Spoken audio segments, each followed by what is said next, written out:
Welcome to the Hickory Hound, offering economic, cultural, and political insight serving Hickory and Western North Carolina. We aim to be a voice for the forgotten, rooted in the Foothills corridor. Most people look at the economy as a headline or a stock ticker. We don't. We look at it as a machine made of steel, sweat, and debt. Today, we're looking at why the gears are grinding in North Carolina. Right now, there are two different economies living under the same roof. On one side, you have high-speed digital industrialization, the AI supercycle. It's ultra-liquid and fast. On the other side, you have the neighbor economy, the cost of beef, the price of a gallon of gas, and the local school system. This isn't a transition, it's a collision. The high-frec look at the dirt in Hickory and Conover. The billion-dollar Microsoft restart and the NVIDIA Corning fiber foundry are bolting the nerves of the AI world into our backyard. That's the gold rush narrative. Here is the mechanical friction. The industrial boom is outrunning the local system's capacity.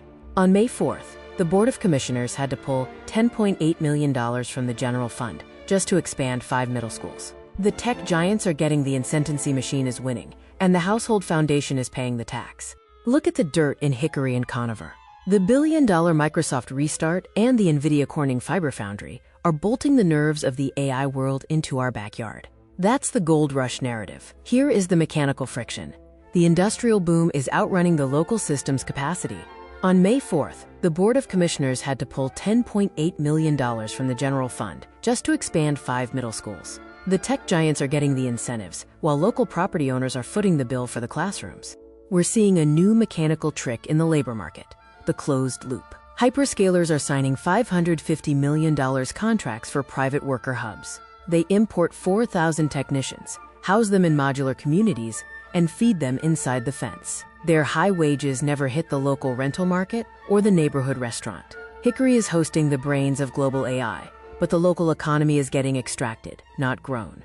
We are hitting physical limits. Our reservoirs are in stage 2 depletion, but data centers require massive, constant water loads to keep their cooling towers from melting.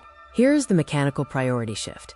Municipal water is rationed for your house to ensure the industrial anchor stays at 100% capacity. In a world of scarcity, the machine gets the water first. While the S&P 500 hits records on AI hype, your kitchen table is under attack. Beef is up 12% because of a 75-year low in cattle herds. Gas is hovering near a record average because of the global shipping blockade. This acts as a subsistence tax. If you can't afford the fuel to get to work or the protein to feed your family, the boom isn't for you.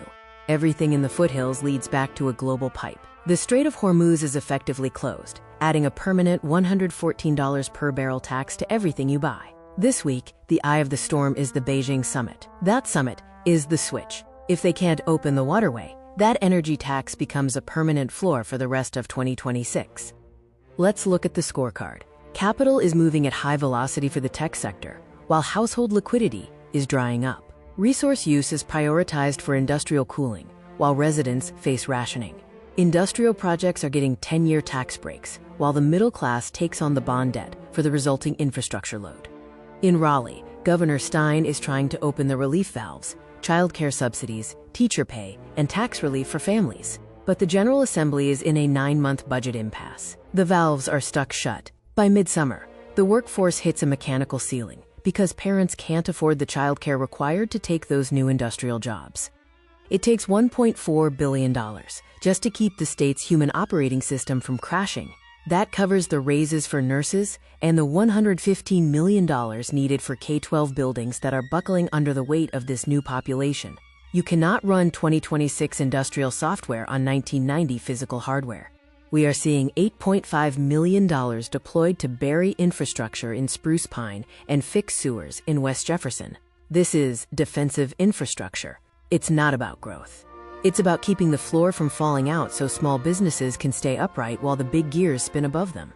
The state has $12.1 billion in the tank, but there's a leak.